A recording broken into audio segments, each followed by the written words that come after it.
Hello বন্ধুরা, দেখো আজকে আমি নতুন রেসিপি নিয়ে এসেছি। আজকে আমি রান্না করব বাটার সয়া চাংস চিকেন। তো আমি যা যা এতে ব্যবহার করব তা হচ্ছে পেঁয়াজ, গোটা জিরে, গোটা গরম মশলা, আদা, রসুন, কাঁচা লঙ্কা। তো সবার প্রথমে আমি মশলাগুলোকে ভালো করে পেস্ট করে নেব। তারপরে সয়া চাংসগুলোকে আমি ভালো করে বাটারের মধ্যে একটু ফ্রাই করে নেব। কড়াই গরম হয়ে গেছে, তো এখন আমি এর মধ্যে বাটার ঢেলে দিচ্ছি।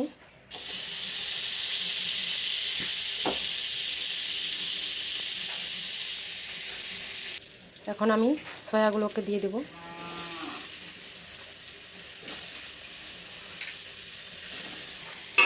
নেড়ে চেড়ে একটু ভালো মতন ভেজে নেব।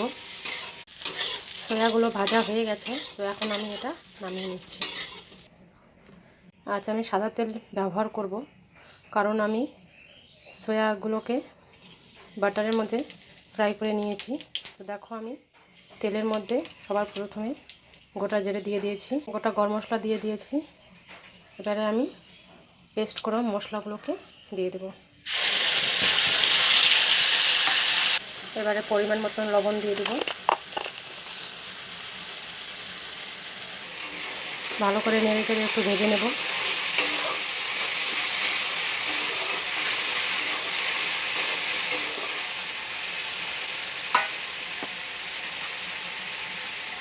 হলুদ দিয়ে দেব।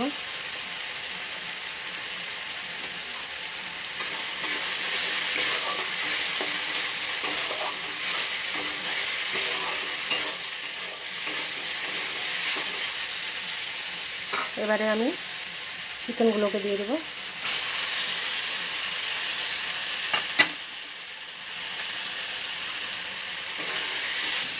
ভালো করে নেড়ে নিয়েছি, এখন একটু ঢেকে দেব।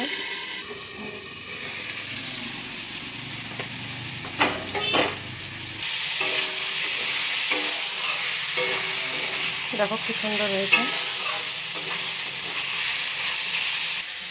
এবারে আমি সয়াগুলোকে দিয়ে দেব। কিছুখানি কাটা পেঁয়াজ রেখেছিলাম, সেগুলোকে ওপর দিয়ে দেবো। একটু নেড়ে চেড়ে তারপরে আমি জল দিয়ে দেবো। এই দেখো আমি জল দিয়ে দিলাম। দেখো তরকারিটা হয়ে এসেছে। তো এখন এতে আমি বাড়িতে তৈরি করা জিরের গুঁড়ো দিয়ে দেবো।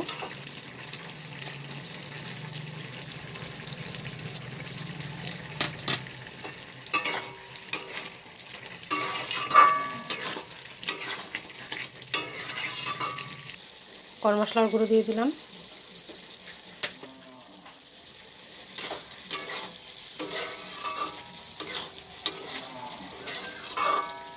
প্রায় হয়ে এসেছে।